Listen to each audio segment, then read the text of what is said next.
Com saúde na paz do Senhor. Amém. Para mim, é um motivo de alegria poder estar aqui mais uma vez. Confesso que esse mês eu acho que foi mais demorado para a gente voltar. Eu passei um mês, pela misericórdia de Deus, apertado. Mês passado, no domingo, eu preguei em Bangu. Numa terça-feira, eu preguei na Gamboa, do Belém. Na quinta-feira, eu estava aqui. Então, Deus tem me abençoado. Eu achei que esse mês demorou mais para a gente chegar até aqui. E eu gosto de estar aqui porque eu acho que é fácil pregar aqui no Adriano, na Igreja de Deus, como mandado pelo Adriano, porque se a gente prestar atenção desde o começo do culto, as coisas vão se encaixando. E o que a missionária, nossa pastora, falou aí no começo estava dentro daquilo que Deus havia colocado no meu coração. Quando ela falou sobre Efésios 6:10, esse aí era o final da pregação. Então não tem para que eu querer mudar. E eu até anteontem eu estava perguntando para Deus qual seria a palavra que eu ia trazer aqui. E eu havia visto um vídeo na internet uns 2 meses atrás, de 2 pessoas conversando com um certo tema.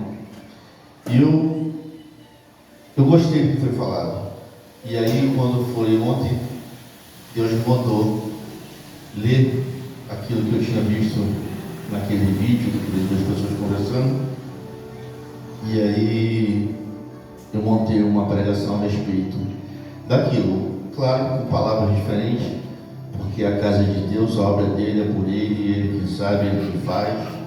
A gente vai só nos direcionando para que as coisas possam ocorrer como ele quer. Vamos abrir nossa Bíblia no livro de Gênesis, capítulo de número 3. Amém? Gênesis, capítulo de número 3. Tudo que a pastora falou ali, homem, mulher, olhar, não olhar, tudo isso aí está dentro da pregação. Versículo de número 1, do 1 ao 6, nos diz assim: Ora, a serpente era mais astuta que todas as alimárias do campo que o Senhor Deus tinha feito. E esta disse à mulher assim: Disse Deus: Não comereis de toda a árvore do jardim? E disse a mulher à serpente: Do fruto da árvore do jardim comeremos, mas do fruto da árvore que está no meio do jardim, disse Deus: Não comereis dele, nem dele tocareis, para que não morrais. Então a serpente disse à mulher: Certamente não morrereis, porque Deus sabe que no dia que dele comerdes, se abrirão os vossos olhos, e sereis como Deus, sabendo o bem e o mal. E vendo a mulher que aquela árvore era boa para se comer, e agradável aos olhos, e árvore desejável para dar entendimento, tomou do seu fruto, e comeu, e deu ao seu marido, e ele comeu com ela. Amém? Amém. A igreja pode se sentar. Quando Deus colocou no meu coração, a gente começa a entender nesse pequeno texto que a serpente é um dos animais, vamos botar assim, fascinantes, porque é um animal que ele só anda às espreitas. Aonde tem pessoas, outros animais, a serpente ela sempre está escondida, ela nunca se apresenta. Quando ela vê algo que lhe interessa, ela arma o bote. E o bote que a serpente nos dá, ele é certeiro. Dificilmente uma serpente vai dar uma mordida em alguém que não vá pegar. E foi assim que a serpente fez com Eva. Deus falou para Adão para que não comesse do fruto daquela árvore que estava no meio do jardim. E Adão falou para Eva que aquele fruto também não poderia ser comido. Aleluia.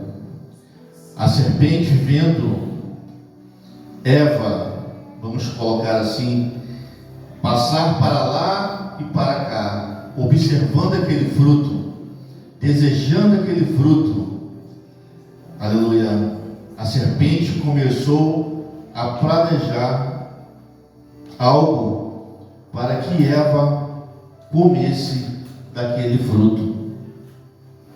Aleluia. Isso aconteceu por quê?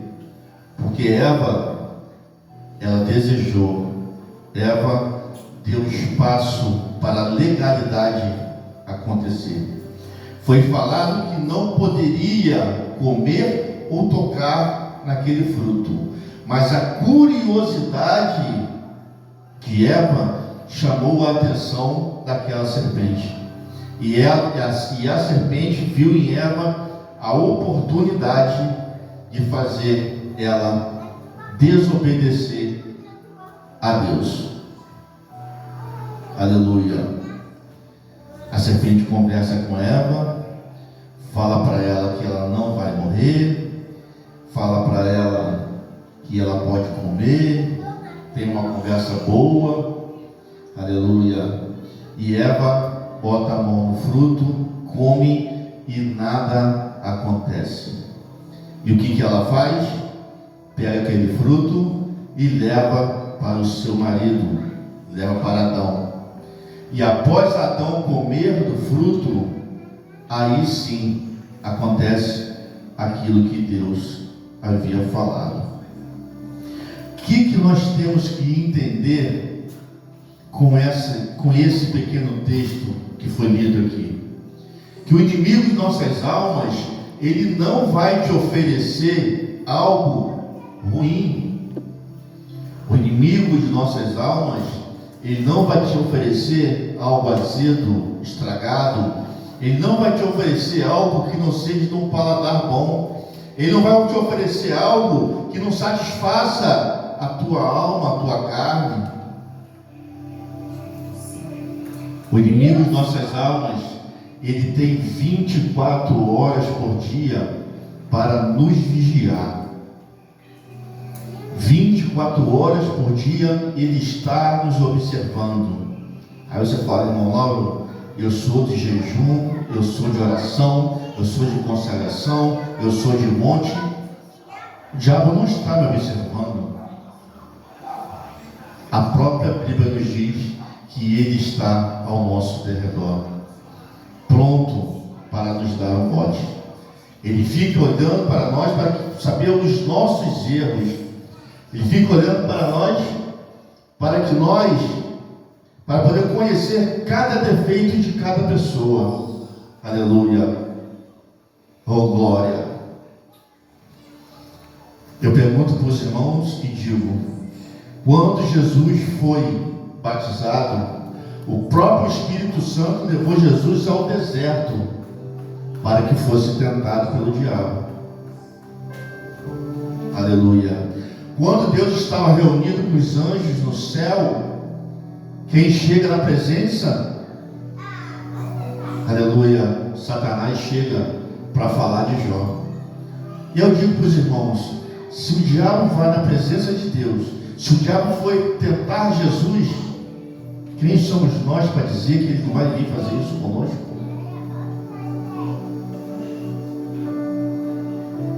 Ele está, como a pastora falou, através de um homem bonito, através de uma mulher bonita. Vamos dizer que Eva foi feita por Deus, então não era qualquer mulher, uma mulher bonita, porque Deus não ia dar para Adão uma mulher feia, desdentada, banguela, careca, acabada, com a perna torta. Não, Deus deu a ele uma mulher em perfeição. Quando a mulher vem e traz a ele aquele fruto, ele acaba caindo, porque ela comeu e não passou mal, ela não teve nada. Aleluia. Oh, glória.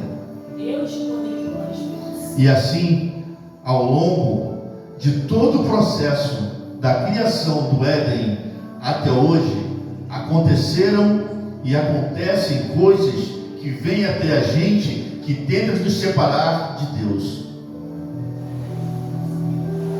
Tem coisas que o inimigo coloca em nossos corações que às vezes a gente não percebe, que nós não vigiamos, mas é obra do inimigo, porque ele não vai desistir de mim nem de você. A todo momento ele vai estar procurando um erro, um defeito. Como a pastora falou, às vezes as pessoas passam 5, 6, 8, 10 horas orando. Quando sai, alguém esbarra no filho, dá uma tropeçada, já fala um palavrão, já grita aqui, já fala ali e já perdeu a bênção. Aleluia. Nós temos a inveja em Caim e Abel. Um produtor rural e um pecuarista. Um oferece uma coisa para Deus e o outro oferece outra. Deus aceita o de um e repudia o de outro, porque um deu o melhor para Deus e o outro deu o pior para Deus.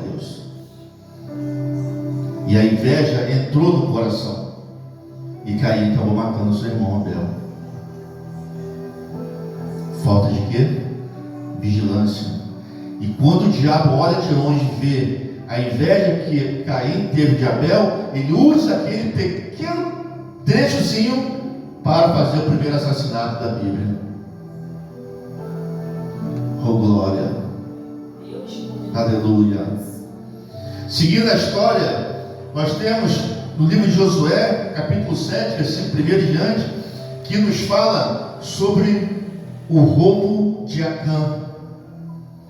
Eles invadiram Jericó e foi dito para que eles não pegassem nada dos espólios de guerra, nada de ouro. Mas Acã, quando ele se deparou em uma sala, ele viu uma quantidade enorme de ouro. Aí veio a cobiça e ele acaba levando uma parte daquele ouro para casa.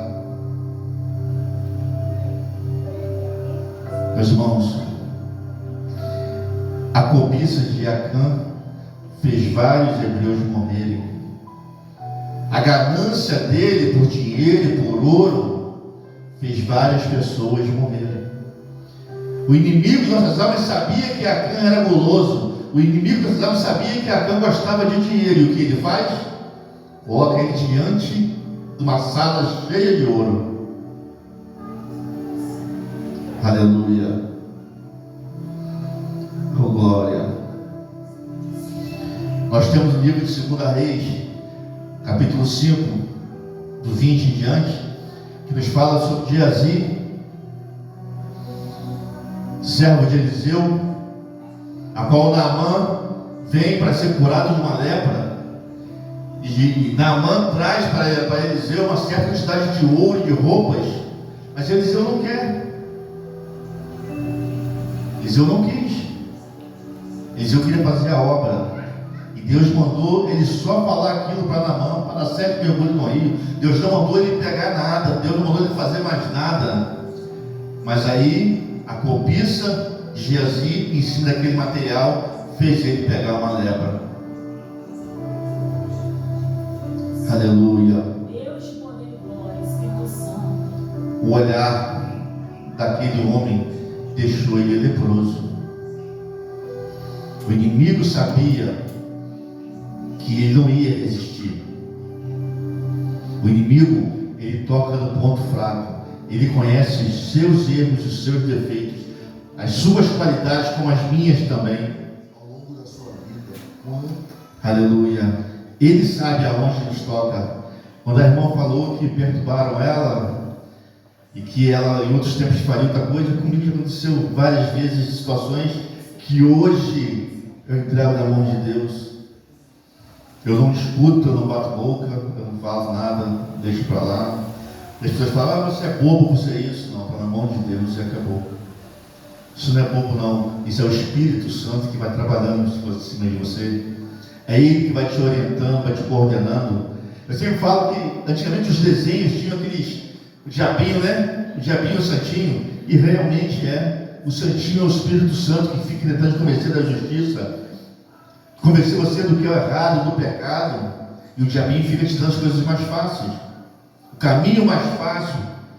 Ele sempre quer te levar para o caminho mais fácil. O Espírito Santo não, fica só te trazendo para o caminho verdadeiro. Aleluia. Nós temos no livro de Juízes a história de Sansão e de Dalila.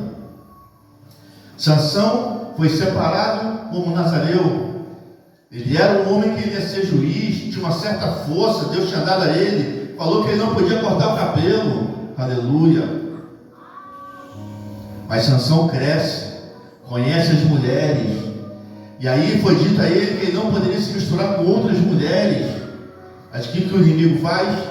Coloca várias e várias mulheres perante Sansão, até o dia que ele conhece Dalila, e Dalila tira dele o segredo da sua força e destrói ele. Aleluia. Nós temos 2 Samuel, capítulo 1, capítulo 11, se não me engano, marquei errado aqui, a história de Davi. Todo mundo sabe de Davi. Numa das guerras que ele não foi, estava passando no telhado e viu Batseba lá embaixo. Vamos botar que Batseba também seria uma mulher bonita, porque o diabo não ia oferecer para Davi, um rei, um homem que tinha 300 mulheres dentro do harém, qualquer coisa para ele. E Davi cobiça a mulher de Urias. E aí vem o pecado, uma criança. Depois, para se afundar mais ainda, manda matar o rapaz. Tudo obra do inimigo.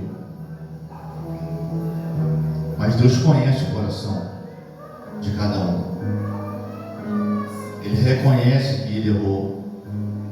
Ele se arrepende do que ele fez. Aleluia. Deus o perdoa, mas o castiga. Aleluia. Todo pecado e toda ação existe uma reação da parte de Deus. Se você sabe que você não pode, você não faça. Nós, enquanto cristãos, nós temos que ser direcionados por Deus. Tudo que nós formos fazer, nós temos que conversar com Deus. Aquilo que a gente sabe que não é para a gente, nós temos que repreender, porque é obra do inimigo. Ele não dorme.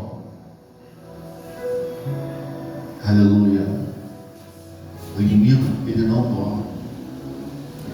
Ele não tem a onipotência, a onipresença, ele não tem isso. Mas a legião é tão grande,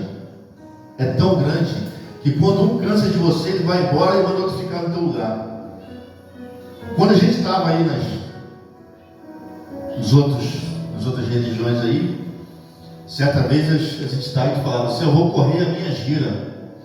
Essa gira que ela ia falar que ia correr, ela ia perguntar para outra entidade o que você tinha feito. Porque o único que sabe de tudo, que conhece tudo, que está em todo lugar ao mesmo tempo, é o nosso Deus. E a Ele ninguém engana. Deus santo, aleluia. A Deus ninguém engana. Aleluia. Nós temos também no livro de Reis, Salomão, um homem sábio. Aleluia. Filho de Davi. Oh glória. Um homem que era sabedor de muitas coisas, tinha uma sabedoria enorme, mas a cobiça pelas mulheres também o fez cair. Um homem que tinha aproximadamente quase 1000 mulheres dentro de um harém, foi dito que não se movesse com outras mulheres de outras religiões, de outras localidades. E Salomão, o rei mais sábio que teve na Bíblia, vamos botar assim, acaba caindo, começa a adorar outros deuses, porque aí o inimigo, ele sabe Que outros deuses também são assim, são assados, pode